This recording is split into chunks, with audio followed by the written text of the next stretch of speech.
Hello guys, as mentioned, I'm Riham Tunan. I'm a technical artist at Crytek. I have worked on Rise for the past 2 years. I did some rigging, skinning, writing tools. I have worked with Chris Evans on writing the modular rigging system we used for all the production and all the characters in Rise. I've also worked on the in-game new cloth pipeline we have with the R&D programmer Mihai Franco. So in the first part of the session, I will go over the Rise character rigging pipeline, character physics, and secondary animations. And along the presentation, I will show you some of the rigging tools we developed along the production and proved to be very useful for us. The second half of the session will be covered by Vlad, and he will show you the fantastic facial rigging pipeline they have at 3 lateral and they used for rigging the faces on Rise. So, starting pre-production. The team at Crytek wanted to move the pipelines to Maya years ago. However, the timing was never perfect. So, having a new IP launch title, next-gen game, was just the perfect timing to do this step, even though it meant wiping the slate clean and rewriting all of the tools and the pipelines from scratch. Besides being busy writing everything, we also had lots of unique, fantastic-looking characters. About 20 without variations. However, we were only 3 character technical artists responsible for rigging all of these characters, adding them in game, plus the extra parts like setting up the cloth and the physicalized attachments. The only way to compensate for the limited resources we had was to build a fast, efficient, and modular pipeline. And this is what we started doing right away. So, with Python, we started writing the modular rigging, and I'm sure many of you are familiar with the term. Modular rigging is basically the process of creating similar rig components that can be used in different body parts and skeleton types.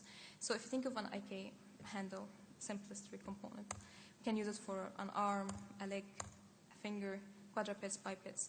The same requirements for the IK handle is the same all the time. However, the granularity on the modules themselves and how the rig modules communicate to each other and get connected to each other, and how we are going to save the data that you may need later for building rigging tools and animation tools is a huge design decision. And the way we approached that on Rise, we built our own custom nodes using Maya plugin, and the way we organized the body parts were through distributing them on 3 nodes: rig parts, character parts, and a character.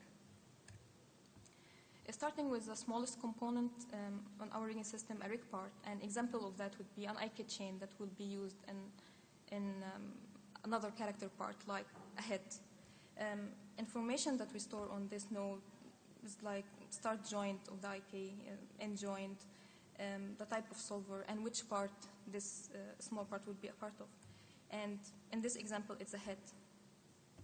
So character parts is the most important component we have in our rigging system, because this is where all the tools we built communicate to, and this is where we store all the information about the side of the character. The head is in the center of the character, maybe if the character has a head on his left side or right side. We store also all of the controllers on this part, and information about the plugs and sockets on this part. So if you have a head character part, it would be probably plugged in on a spine. So we store this information, and we also add information about how this relationship is made. Is it via parent constraint, point constraint, direct relationship? Does this character part have other plugs, like a helmet? How it's connected to it? And finally, a character. And on this node, we store all the information that is general to the character, like what is type, export the skeleton, animation skeleton, all the spaces available on the character, we store it on this node. So when we build our parts, like an arm, it becomes aware of the spaces available. It right away builds hip space, clavicle space, spine space.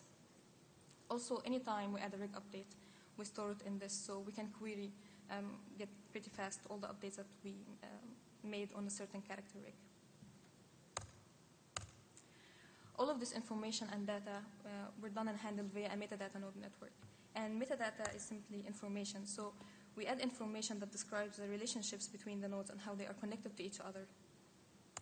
And this information keeps track of all the data that we may need to build rigging and animation tools on it. example of that concept is a rigging tool we made for setting up rope chains. We use it along the production to build any sort of rope. Like here is a tail of blot, here's dreadlocks, the same with a ponytail, embodica, and some cloth pieces. So pretty easy. This tool was made in like 3 days. Pretty easy. I can make IK, FK setup and some dynamic properties. And you can, I don't know if you can see pretty clear this tab. With selecting any controller of this part, I can get the nucleus, the hair system, the FK controllers, any components that I will need to tweak and tweak the attributes on to run the simulation.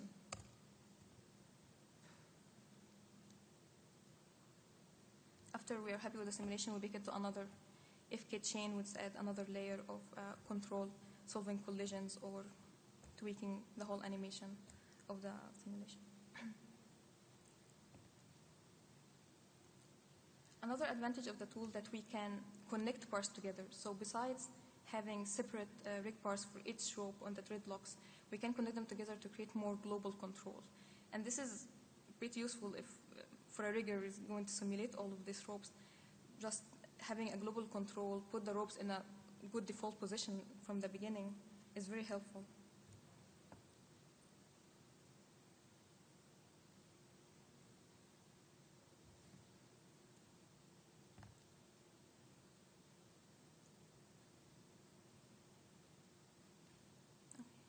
Another tool is built around the system, Private Character Explorer, and this one, First Evans made. We can keep track of all the character parts, rig parts in the scene, all the characters. With another tab, we can batch export all the skins on the character and push rig updates and validation.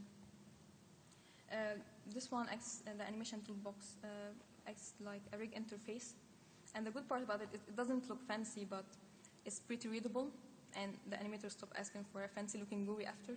So it's a miracle. So it has basic functionality. At any time, designs that change, we know that. So anytime we have a part that we'll have to remove from the rig, or a part that we have to add to the rig, the anim toolbox just sees it right away.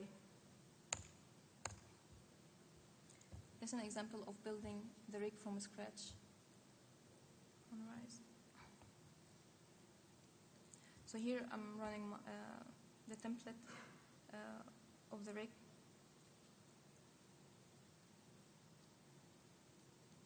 Tweaking the controllers, few minutes, and we have a character rig that has the functionality the animators asked for: marking menus, FK, IK snapping, space switching snapping.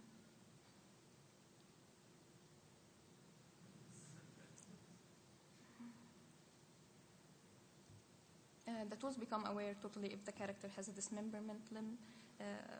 So using also marking menus, we could connect and disconnect the limbs to it. I can see here, I build the rig and the animation toolbox saw it right away. It also works with multiple copies of the rig in one scene.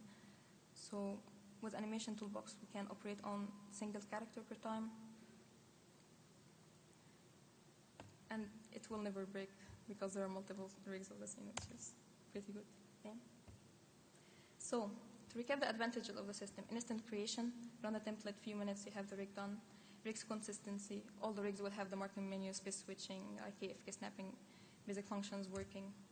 Fast iterations, anytime we need to add something to the rig or remove something, pretty fast to be done. One tool set that works on all of the rigs. And we can have any number of copies of the rig in one scene.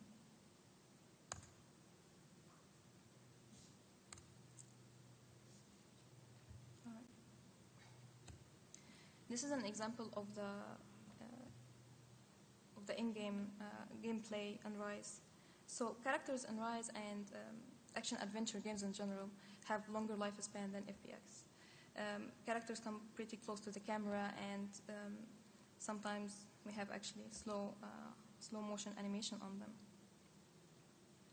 Pretty good chance to pay attention to the little details on the characters, like the fat simulation, the hair, dangly pieces on a skirt, moving armor, straps, sheathed. Even even the helmet is moving.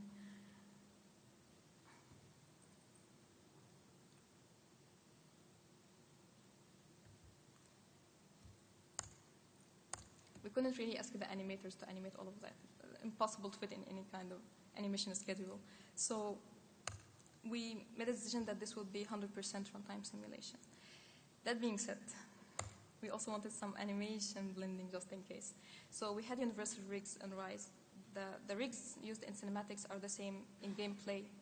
So if you have a character working in game like 100% fine, you're happy with the simulation, it's signed off, but there's a tiny second, the cinematic director, in this specific shot, wants the dangly teeth to move a little bit to the right.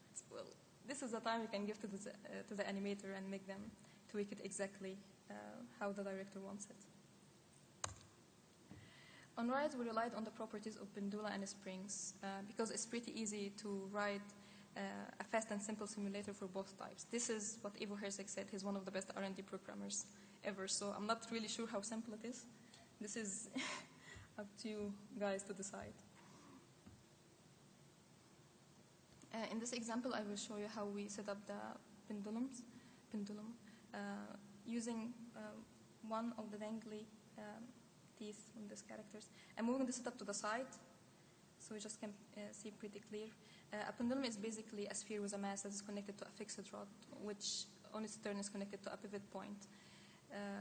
Here's a free hanging pendulum. If we move it a bit, it swings back and forth until any kind of air resistance or any kind of force slows it down.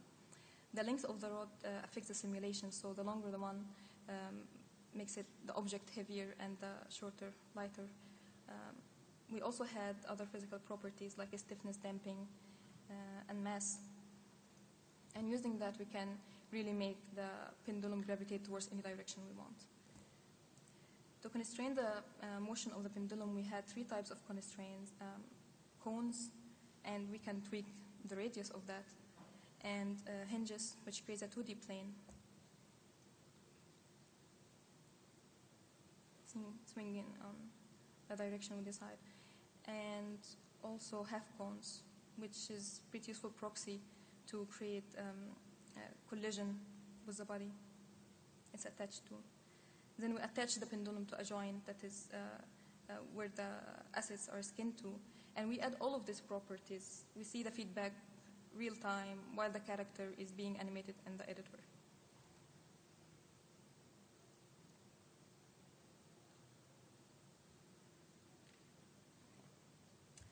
The other type we had is springs, which is the same like a pendulum. However, it just has an elastic rod instead of a fixed rod, which is basically stretchiness. So also I'm moving the setup to the side because you cannot see it inside this guy's belly. So the more elasticity the spring has, the more gravity will pull it downwards. The less elasticity, it will move back to its origin. So it's like tweaking the stretchiness amount.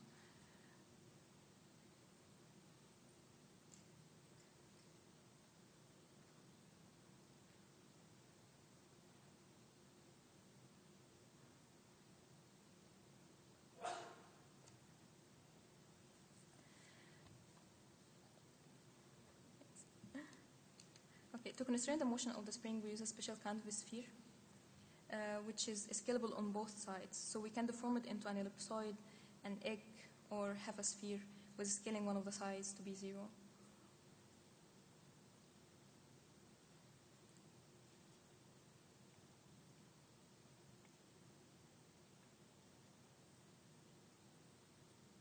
Scaling both sides, we can make a flat plane, which was great for creating a slide effect or even a line segment.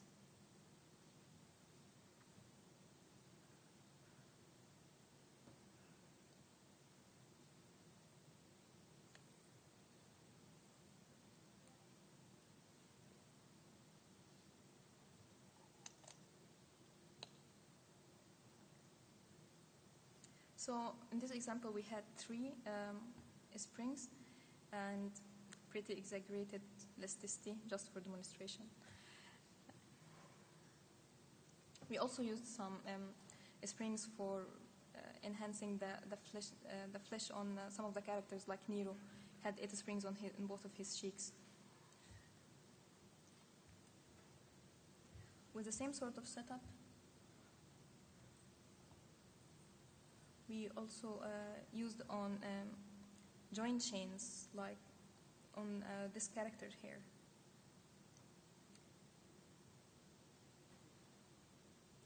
So each joint can have its own pendulum, and it can also be a mix of a pendulum and a spring.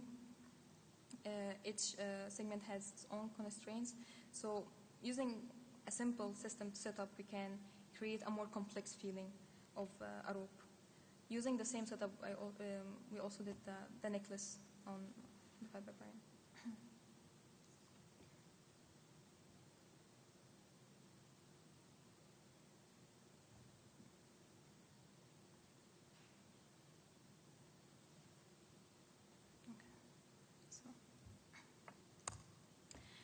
With all the great results we could achieve from the physicalized joints, it was still not really enough to use for in-game cloth, and it would have been very hard to set up all the skirts that we had in the game with physicalized joints, given the fact that 99% of the characters on Rise are wearing skirts.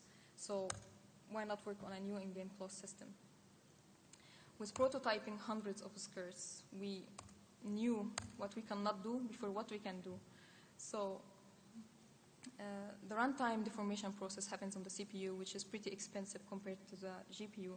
So running the simulation on a render mesh with the quality that we had on the characters, 1000 Hz, was simply impossible.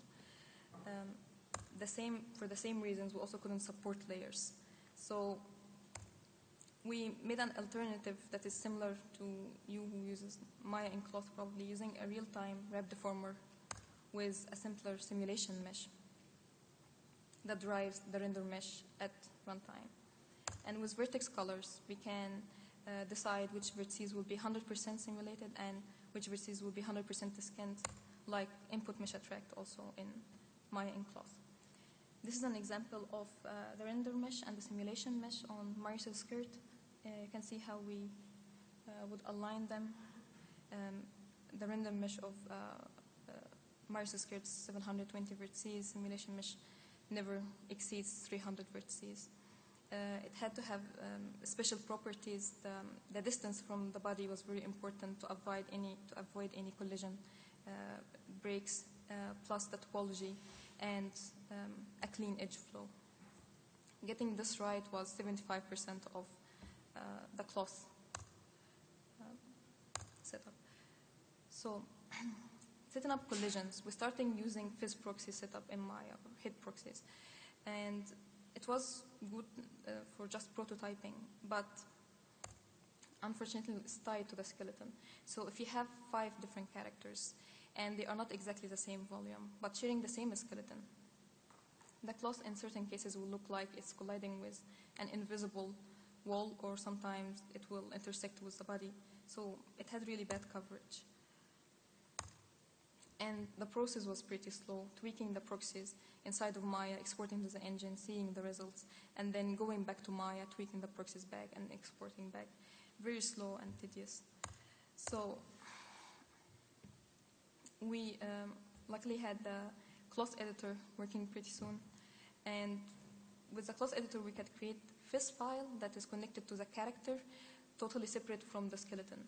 So it doesn't matter if we have 5 characters sharing the same skeleton or 10 or whatever. This fizz file have its own separate cloth proxies tied to the character definition itself, rather than the skeleton. For the reasons also of performance, we couldn't have a customizable mesh that covers the volume pretty much, but we compensated that with setting up multiple proxies. And with cloth editor, we could have real-time feedback and more debugging options. So this is example of Marius in cloth editor. All of these pink proxies are the cloth ones, and the particles are the particle size collides with the proxies. And the color here actually reflects the vertex color that is done in Maya. So you can see here, right away, I can see the result of moving the proxies around. And after tweaking the parameters, I can go in game and using more debugging options and see how the class interacting with the collisions.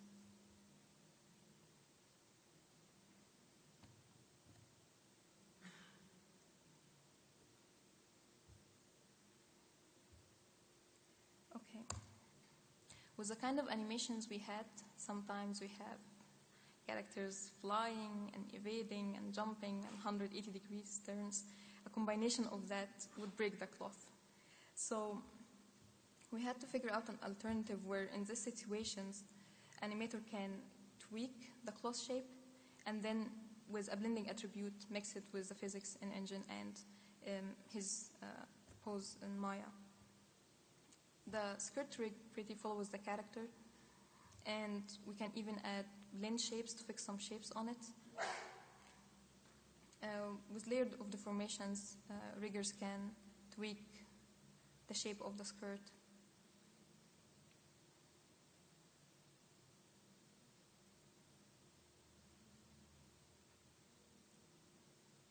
And then blend with that. I don't know what I was trying to do here. Looks like Marilyn Monroe. Okay, so this is what we see on Rise many times, and this is not nice really. So in this example, you can see how with the animation blending we could fix situations like that. The asset itself is pretty customizable and scalable, so we could use it for many different characters in game. So this is an example of not even all the characters we use the same asset on. This will be an demonstration of the in-game cloth in general and different characters we had.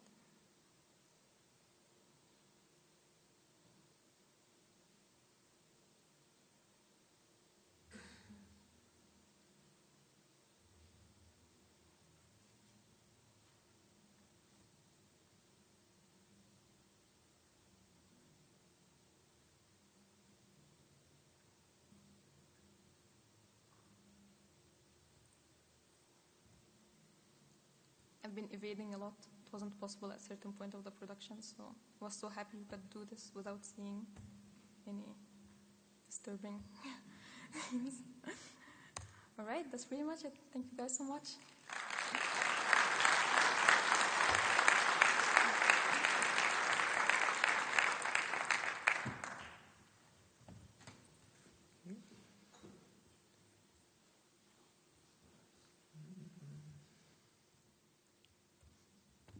Thanks, Riem. This was really cool stuff. It's really amazing to see. Maybe today is the first day where I actually saw the entire production of full character, even though we were working together on this for a while. But it's just a proof of the concept of modular rigging and how well it was implemented. We didn't actually had to talk about all these things because it was so well planned out. We just basically planned out connecting points, and then we just went each our own way, and everything just clicked together in the end. So that was really cool to see. Okay, so my name is Vladimir Mastilovic. I'm a director at a studio called Trilateral. We're a relatively small team of 16 people, of programmers, riggers, and artists, and we specialize in characters and creatures for games, game cinematics, and film. And we were also brought on this project by Chris Evans, not the actor, just another guy. We basically understood each other very well because Crytek as a company is a company that's kind of progressing in technology, and this is the same thing that we're trying to do as well with our company. So it was a very easy talk on how we're going to do the production. Just some kind of projects that we did in our company. We did Grand Theft Auto 5 facial rigging, and as well as Rise, and we're really proud on both projects for different reasons. In my personal history, I have also Grand Theft Auto 4 and Red Dead Redemption, Max Payne 3.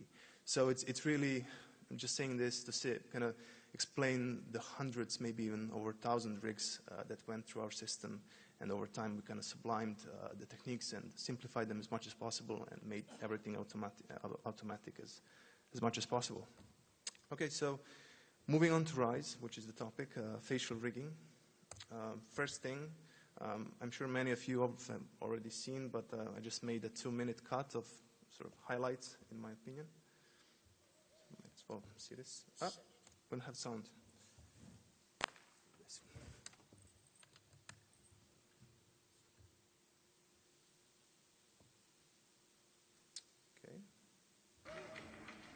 The Senate is nothing but frightened old men. They no longer listen to truth nor reason. I warned them about Britannia, but to no avail. Commodus has held the legions back, doing nothing, whilst the massive barbarian army has swarmed across the empire, wreaking havoc as it closes in on Rome. The Britons? Yes. And their army has grown tenfold. Everyone who opposes Rome has allied with them. Even tribes from faraway lands have sent them massive beasts of war.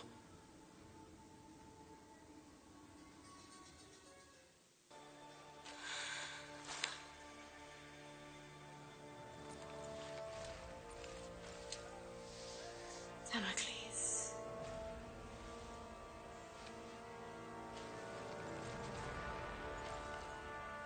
Damocles shall be slain by the great General Maritz.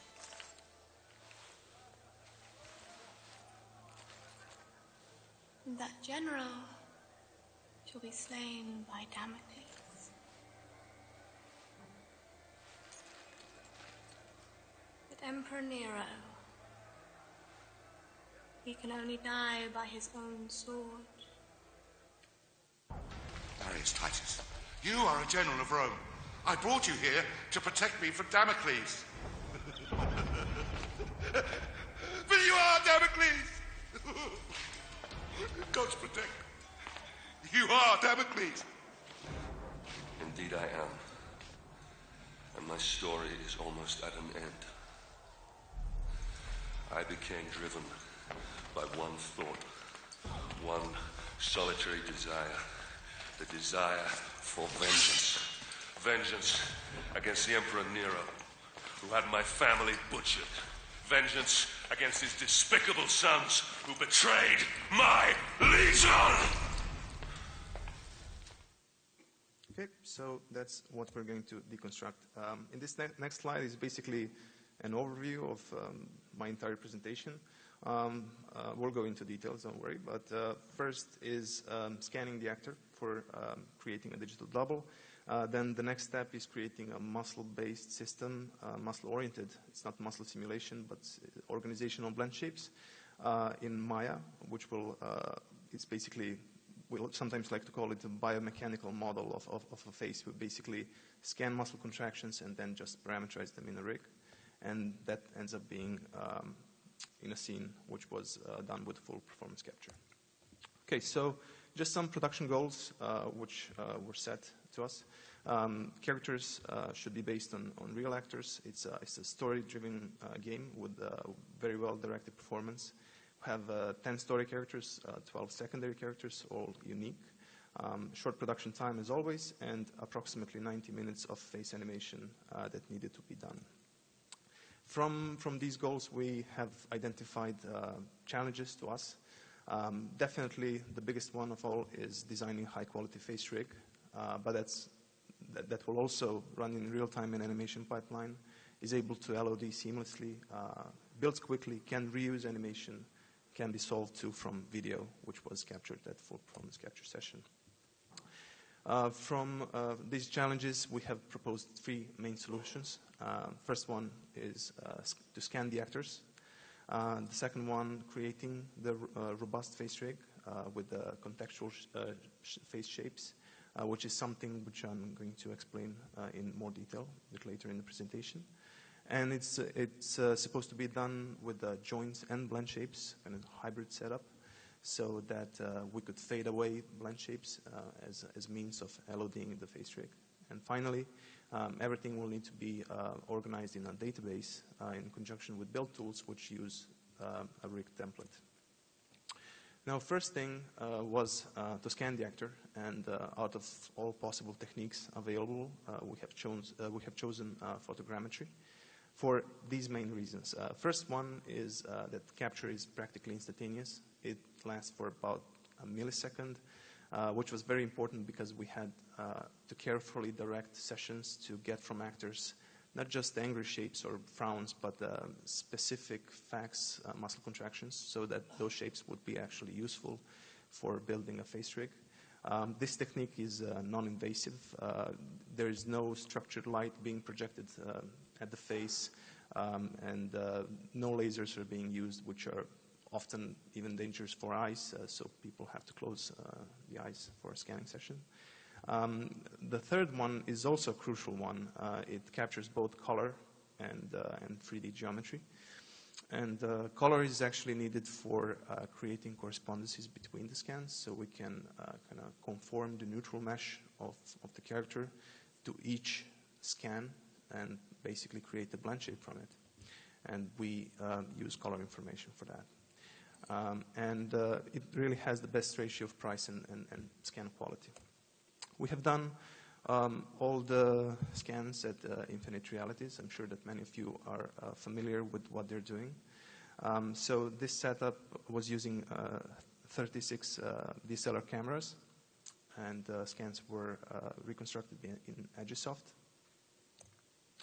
And once we have received the scans, we basically had a set of about 70 scans per actor, which were all coming in kind of resolutions of a couple of million of vertices each. They all had random topology, as all scans do, really. So first thing was to stabilize them into same space. So this meant that the scale and orientation of the scans had to be exactly the same, and there's nothing magic about this process. We basically did it manually. Because every other automatic process is somewhat a challenge, because everything on the face moves, literally everything. There is no rigid point on the face or on the skull that's visible in all scans. So that was manual. Then marking up the scans to establish the correspondences based on which we would deform the neutral mesh into all shapes. And then we would actually have to conform the neutral mesh to all the scans, finally project the vertices on the mesh. So this is an illustration of the process showing all stages. So first the scan, the color, the mark mesh, deforming to the blend shape, and then final high resolution mesh.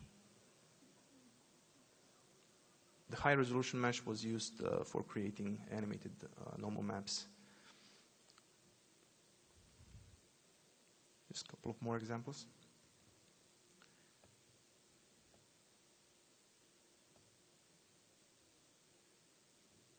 So once we have completed this process, we got a bunch of very good-looking blend shapes, but that's still not a rig that can be used in production.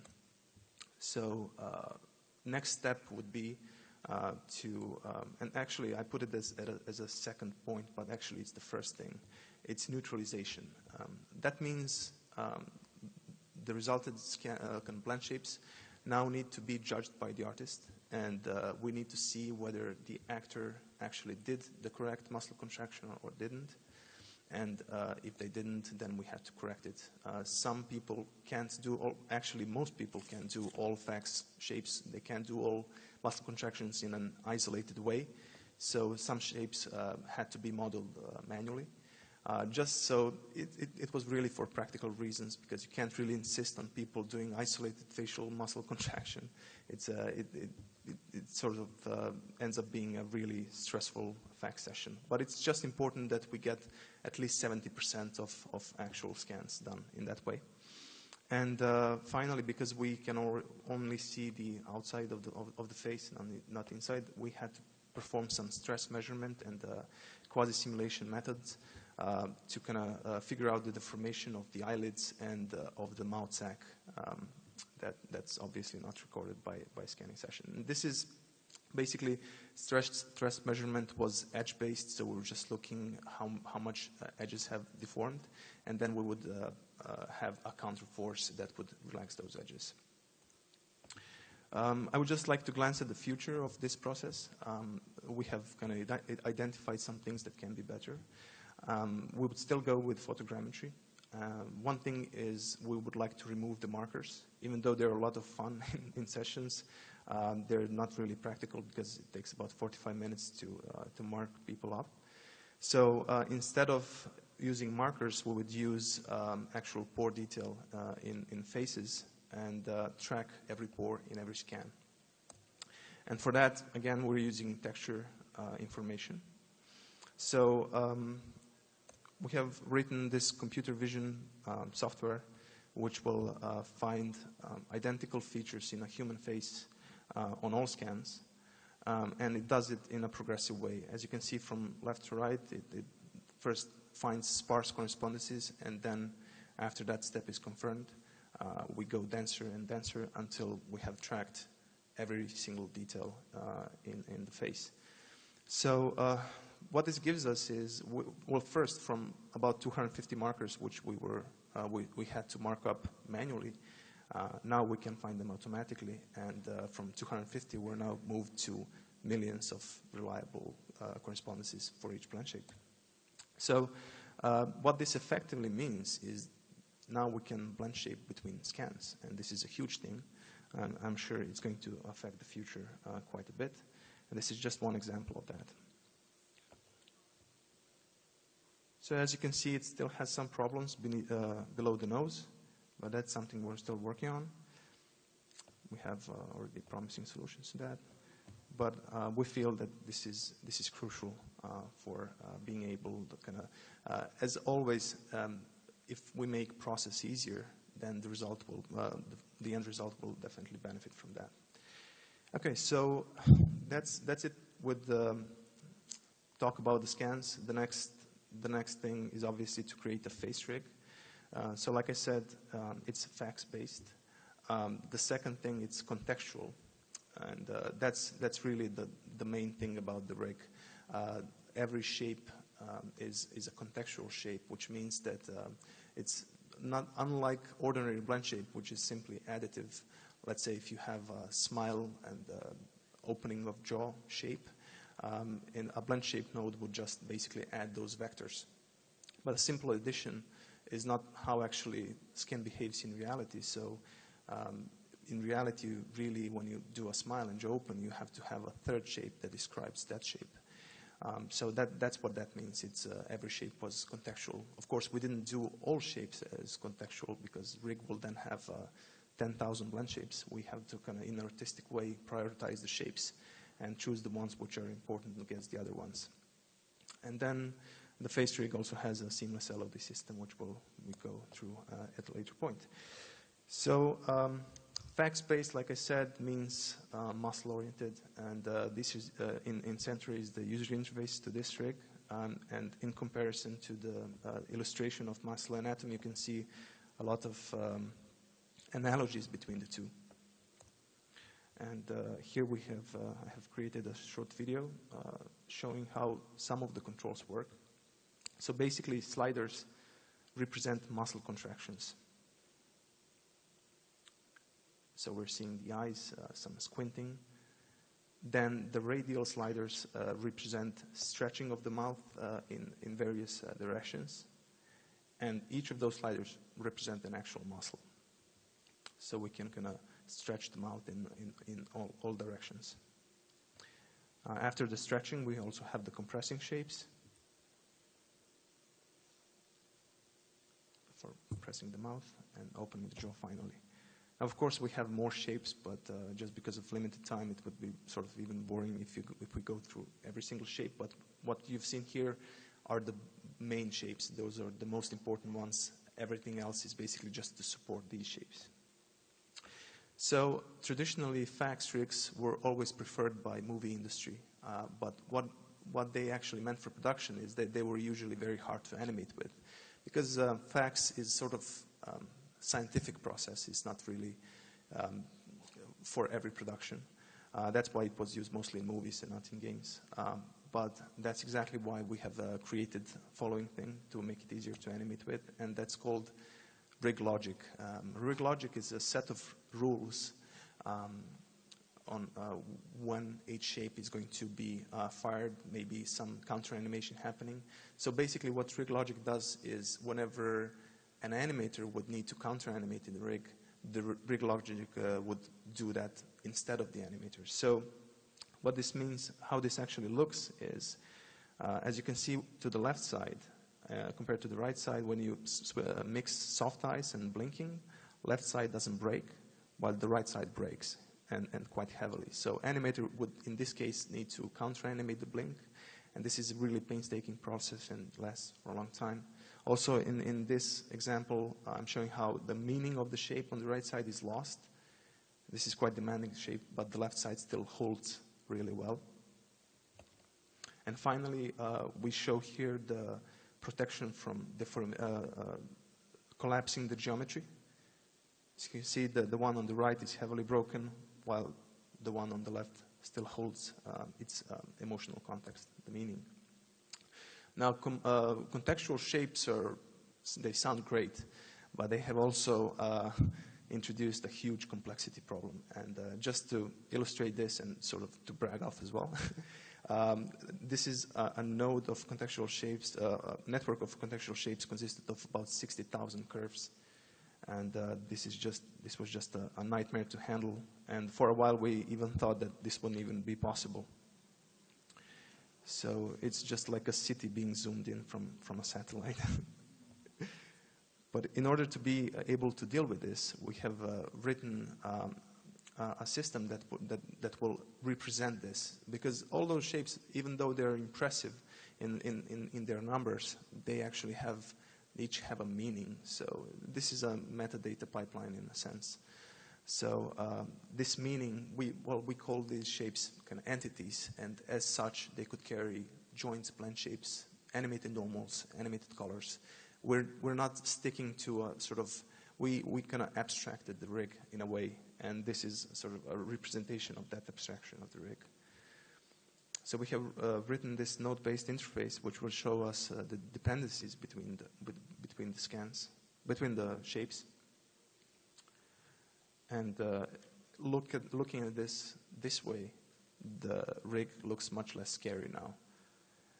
This final slide is jaw open, and all the shapes that are dependent on this jaw open. And just to give this a little bit more meaning, this is the soft ice and blink module inside the rig. So on the left side in node-based interface, you will see looking up, down, left, and right, and blinking. And on the right side, you will see 4 corrective shapes that will counter-animate. So as you can see, it's quite easy to follow what's going on. And this is also a modeling interface. So we model all shapes in contextual state, so we can see everything at the same time, so it becomes quite easy to solve any problems and then just submit back to the rigging tools. So rig logic has solved a couple of really big problems. It's quite easy to retarget because function of shapes is constant in a way that 100% blink is always 100% blink regardless of whether the character has squinted or has done something with the cheeks, or has looked left, right, up and down. In most rigs, you would need to counter-animate, or if you change the position of the character, then that counter-animation is changed. And anyway, it's just a messy workflow. This way, you can change position of the character, or even load some other animation from other character, and that blink will always be in contact with eyelids, regardless of the situation. This also makes it much easier to solve because rig is now much more forgiving to any errors in the solver. And it's also animation by hand. We've actually got a huge compliment a rigger can have. An animator said that the rigs were a joy to work with in cleaning up the animation, just because every shape had its constant function. So if you wanted a more smiley animation, you just add a layer of smile, and that's basically it. Coming to LODs, we had a couple of LODs. First two weren't seamless because... You are a general of Rome. I brought you here to protect me from Damocles. But you are Damocles! Marius Titus, you are a general of Rome. I brought you here to protect me from Damocles. But you are Damocles! So what's important here to see is that all of the LODs are using the same animation. And they're actually even using the same joints and blend shape structure. We just, within those 240 joints, we had substructures, which were basically LODs. We were just using different skin weights. Because of that as well, the LOD systems were much more easier to handle. And this also shows the joints and blend shapes portion being split side by side. And then in the second part of this video, I'll show zooming in on the character and how seamless it actually is. Marius Titus, you are a general of Rome. I brought you here to protect me from Damocles. But you are Damocles! Marius Titus, you are a general of Rome. I brought you here to protect me from Damocles. But you are Damocles! Okay, so the pipeline, as I mentioned a couple of times, we were using database in conjunction with rig definition. And what this means is that we have submitted all the scans, all the blend shapes, all the joints shapes to a carefully structured database so that we don't get lost in names and versions. And rig definition, well, it's a fancy name, but really it's an XML with a set of scripts that will describe how the components in those database actually kind of click in a rig. We have also written task management because there was quite a lot of people working on these face rigs because just of the sheer amount of work that needed to be done. Because of this task management, which was hooked to the database and with rig definition, we were able to split complex rigs to a team of 15 people easily. So everybody would do their own part and then just submit back to the database, and build tools will just source the latest approved version of every shape. We also were tracking dependencies inside the rig. The node-based interface, which you saw, it's basically a dependency structure in itself, so it was easy to hook up on those things and kind of not only build the rig, but also build a production pipeline based on that. And here I have recorded a small video how it actually looks in production. So on the left is a list of all of the shapes that are inside the rig. We're basically loading them in Maya as fresh scenes that are keyed on the timeline. So we have all the LODs at the same time, joints, blend shapes, and shapes.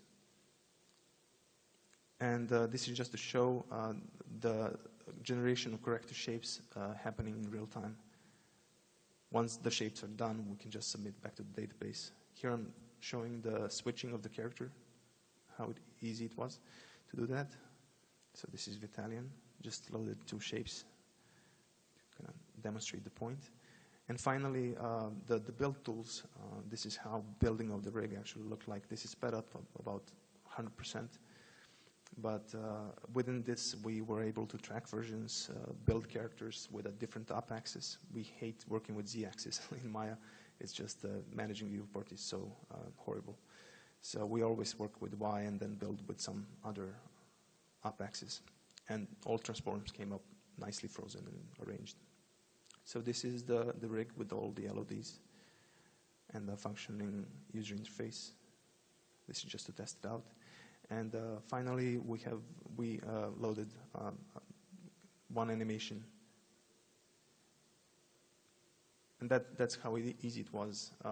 If we see in animation that something is not working, we can just go to the shape, remodel it, see if that broken anything, because our tool would let us know, and then just build the rig, load the animation again, and that was it. Okay, so once the rigs were produced, we were handing this over to another company called Cubic Motion. There are a bunch of computer vision specialists and facial animation specialists, which are basically for the past 15 years figuring out a way to understand the meaning of an image of a human face. And this is sort of a short example of how it looked on their end. On the left side, they had a video from full performance capture. The green lines are actually the lines that they're tracking. So they're learning about stretching of facial features, their composition, and their relation between each other. And from this, they're extracting a set of rules, which we call a solver in production. And solver was basically being hooked up to the user interface. And basically what they try to do is learn from surface deformation, which muscles were actually triggered.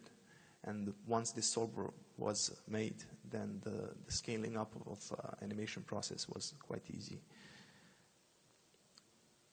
Have you ever known one man who can fight like that? Let us finish what your father started. Only yes. ever known one man who can fight like that? Let us finish what your father started, Marius. The video was acting up a little bit. It was supposed to be smooth. Okay, and just touching on one more thing is animation transfer. I'm going to show in this video transferring animation from this character to a couple of dramatically different characters. This transfer wasn't actually used in-game, but it was used on secondary characters. So, Marius Titus, you are a general of Rome.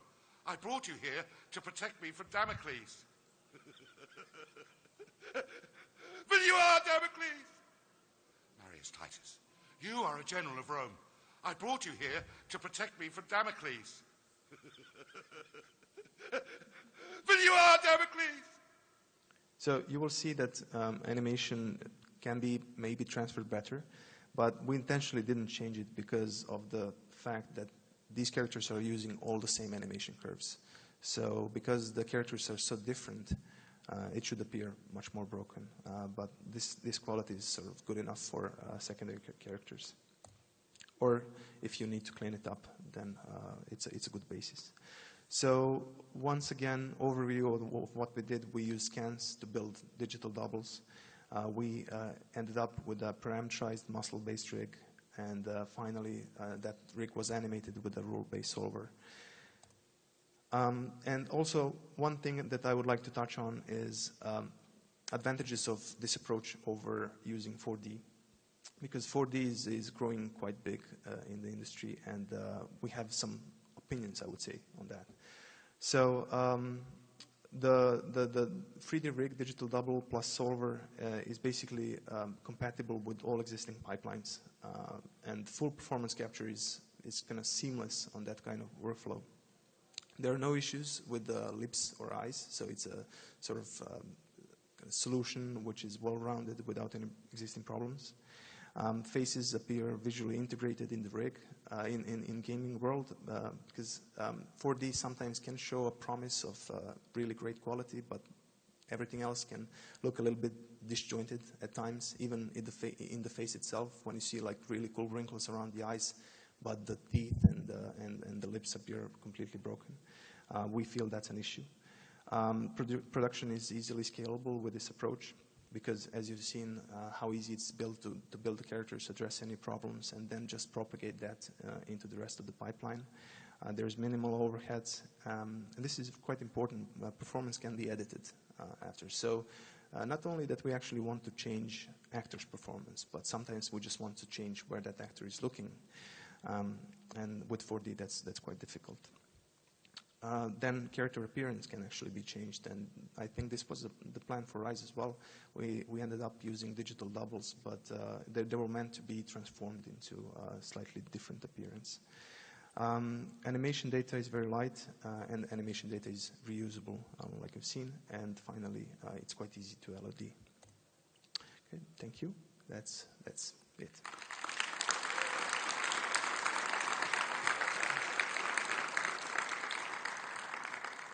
I should also say, if you want to contact us for any reason, questions, you can do that on Info and Trilateral. And also want to hook up on kind of presentations that are connected with this topic. And I think they're on Thursday, right? So, yeah, make sure you visit those as well. We've got a couple minutes for questions if you guys want, for Vlad and Rian, if she wants to come up. And then if there are no more questions, we'll wrap up. But go for it. Hello. Hello. Hi, I'm Randall. I'm a tech animator at Volition. A lot of what you've gone over here is very familiar. Parks and I have actually gone through a lot of things. So you're touching on some, very important things, I think, here. One question I have is regarding the cloth stuff. You said you had you generated a simulation mesh, and you also had potentially a skeleton rig that drove like animation of that. Now, was that an offset, or is that an animation on itself relative to the simulation mesh? So the skirt rig basically is joints attached to a skirt that is skinned to the character. So it's layers of rigs on top of each other. And this skeleton is driving the simulation mesh. So with having this rig driving the simulation mesh, it already creates a good position to start with the simulation mesh, plus additional layer of the rig in case there was a specific pose the animators want to make. And with this option also, we can like with input mesh attract more multiplier blending between the skinning in Maya and the physics in Engine. Right. So you simulated, or you skinned the actual render mesh, and you skinned the actual simulation mesh. Is that right? Yeah, the render mesh didn't have to be skinned at all because Okay. the simulation mesh is driving it. I see. So the rig is applied to the simulation mesh. The render mesh was skinned to it as a visual reference for the animators. Okay, gotcha. Okay. All right, thanks. So I can do this. Any other questions? All right. Thanks again, guys. Thank you.